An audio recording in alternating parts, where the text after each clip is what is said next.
What is going on, YouTube Nation? This is Darth Dividend. If you guys are new to my YouTube channel, make sure you subscribe and hit notification bell so you don't miss future videos. So I'm going to have a video for you later tonight, and it's going to reveal to you some changes that I made to my dividend portfolio. But, okay, Wpay versus Ymax. All right, I agree that's where you should compare both of them, okay? And I think it's important to look at one of them that has serious potential and another that has not been doing so well. So if you're new to this YouTube channel, make sure you subscribe and hit notification bell so you don't miss future videos. Smash that like button. Let's check out these ETFs right now.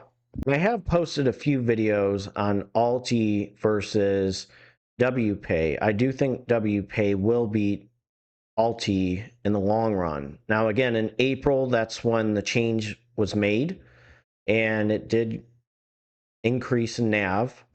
And again, the distribution is not too bad, but we're in a rough month right now in September. So not sure how Ulty would do, but I feel a little bit more confident with Wpay over Ulty and Ymax. So I'm going to jump to Ymax right now. So the problem with YieldMax is, and I've mentioned this to Jay and Mike numerous times on the X space, and I'm going to encourage them to consider making an ETF with actual shares instead of synthetic call ETFs, because the synthetic call ETFs have decreased in NAV. It's down 37.72% of all time. So we're going to look at what's inside YieldMax. Now, again, it has a decent distribution rate of 45.37%. So, again, the fund of funds, meaning that it'll primarily invest in assets and certain YieldMax ETFs. The fund's portfolio will be reallocated on a monthly basis so that each YieldMax ETF held in the fund's portfolio, including new eligible YieldMax ETFs, are added, and it's equally weighted. So, again, it's been down. Distribution has been down over time. So you start seeing 20 cents, 18, 13, 11 cents, 17.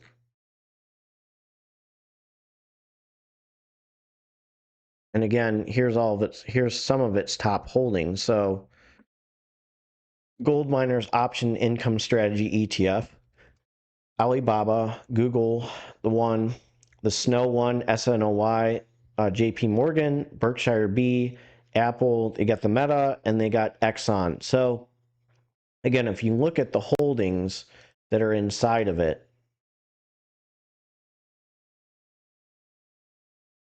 just click this. So there's a right here for the price and the weighting.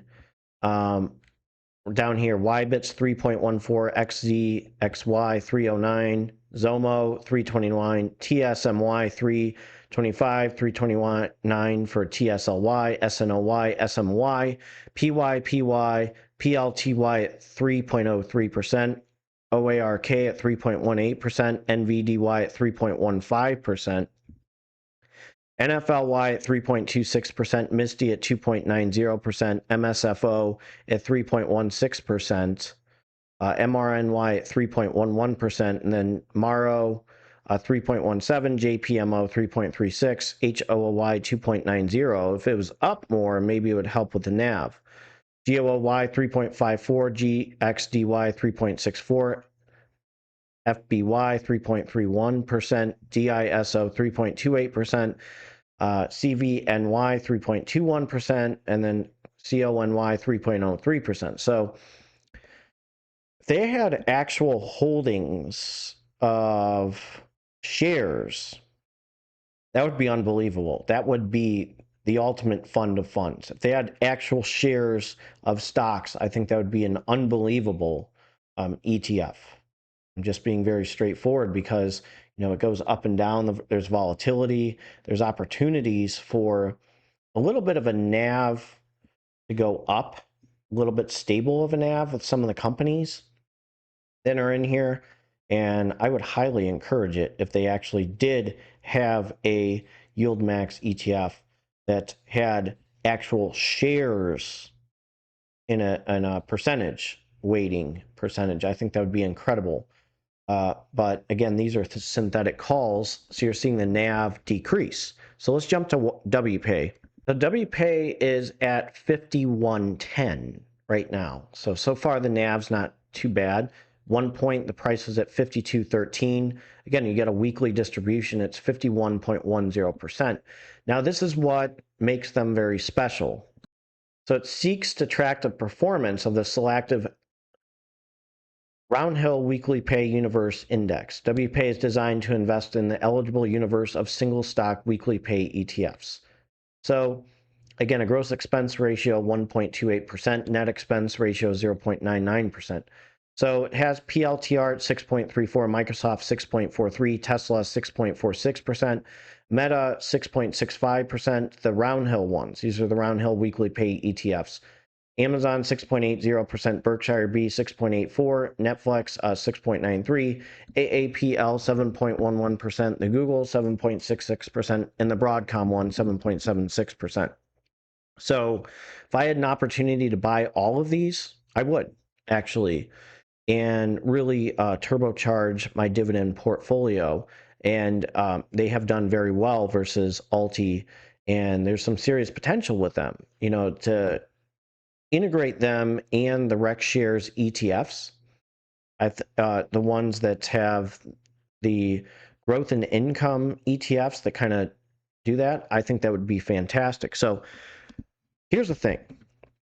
Okay, you see these. Now I'm just going to show you of how an individual one looks. Now here's an example. Okay, so the Roundhill brought AVGO, WeeklyPay ETF, is designed for investors seeking a combination of income and growth potential. Aims to provide weekly distributions and calendar week returns before fees and expenses equal to 1.2 times the calendar week of total return of Broadcom and shares. It's an actively managed ETF. So again, it tries to get approximately 1.2% or 120% on the return on Broadcom. So again, right here, this is weekly distribution. So we have Broadcom right here, and then we have the Broadcom Inc. swap. So this is kind of what you're looking at.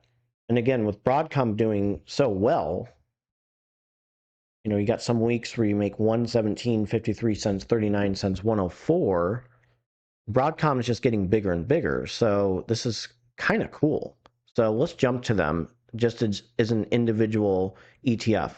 Well, this is good. But again, there's no guarantees because if Broadcom drops, this one drops. So that's the negative of it. But Broadcom has gone up over time. So the goal is to have these grow, distribute things, and then you make good income, and then hopefully the NAV is stable. It's not guaranteed, but I think it's just a little bit better than Ulty, and it's way better than Ymax. So if you're new to this YouTube channel, make sure you subscribe and hit notification bell so you don't miss future videos. I will have a video for you tonight and for tomorrow. Take care and have a good one. And I'm going to jump to my disclaimer. So as a reminder, this is a disclaimer. Do not use my YouTube channel for any form of financial advice. It's strictly for entertainment purposes only. Investing is a big risk. You can gain money, you can lose money, so be aware and do your due diligence. Go to a financial advisor for financial advice. Go to a tax advisor for tax advice. And again, you shouldn't be buying things because I'm buying things. Take care and have a good one. And again, you have to do your due diligence when it comes to investing. Have a good day.